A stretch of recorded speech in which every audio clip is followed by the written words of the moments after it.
Bonjour, je suis Cyril Philippe, sage-femme, diplômé en 1990.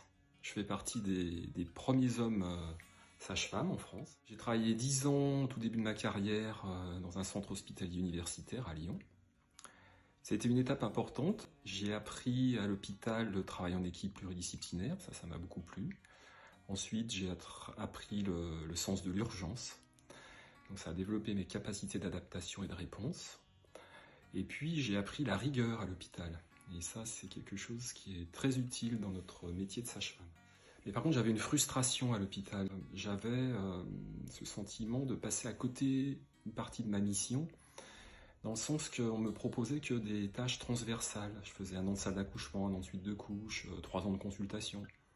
Alors c'était très intéressant, mais j'avais pas accès à ce suivi longitudinal des patientes. Et ça m'empêchait d'explorer et d'exploiter toutes mes compétences de sage-femme. Et donc, je me suis installé en libéral dans le but de proposer l'accompagnement global à la naissance, avec accouchement en plateau technique ou à domicile. Là, c'était la deuxième période de ma carrière, et j'ai eu l'honneur de suivre plus de 500 couples dans cette démarche d'accompagnement global. Et j'ai vraiment appris beaucoup dans cette période-là. En fait, quand j'étais à l'hôpital, et j'inclus ma période de formation à l'école de sage-femme et la période hospitalière, pour moi c'était vraiment une étape de formation. Et on m'a appris à accoucher les femmes.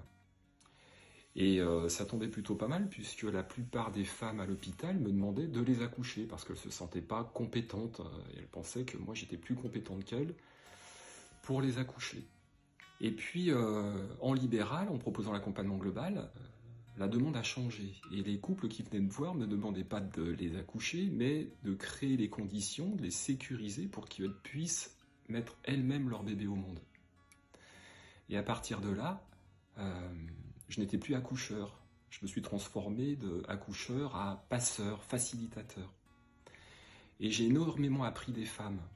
Je me suis rendu compte que, au travers de mes observations de la pratique sur le terrain, eh bien, la façon dont une femme s'y prend pour mettre son bébé au monde n'a rien à voir avec la façon dont nous on s'y prend pour mettre leur bébé au monde.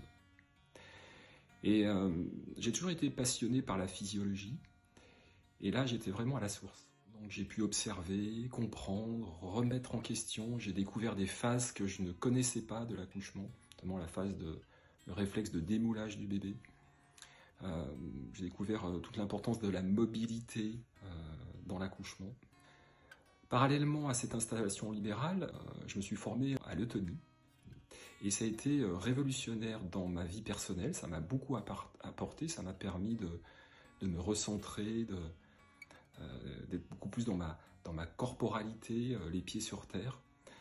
Et ça m'a donné une nouvelle compréhension de la physiologie, une grille de lecture vraiment intéressante sur une représentation du corps par l'expérience, que le corps n'est pas une juxtaposition de parties, mais des parties reliées les unes aux autres. Il y a une notion de globalité, d'unité à retrouver.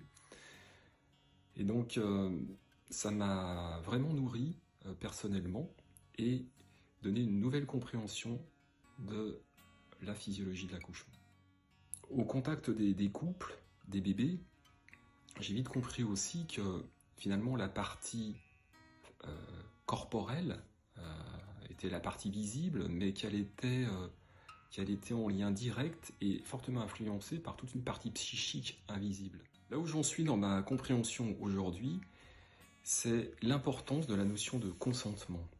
C'est-à-dire que si je suis dans le oui, psychiquement, alors au niveau corporel, on est dans l'ouverture. Si je suis dans le non, alors ça se ferme. Alors ça paraît simple comme présentation, mais aujourd'hui c'est essentiel cette dimension psychique dans mon approche. Et l'eutonie, qui est une discipline de développement corporel, va permettre d'accompagner les femmes, les couples et les bébés dans ce consentement. Oui, j'ai la trouille, oui, il y a plein d'inconnus, mais ok, j'y vais. C'est un processus, in fine, qui est complètement lié au processus de la grossesse, et c'est un processus psychique inconscient qui permet à un moment donné, se dire « ok, on y va ». Et ensuite, tout l'art va être d'accompagner ce couple, cette mère, ce bébé, à élaborer son propre consentement.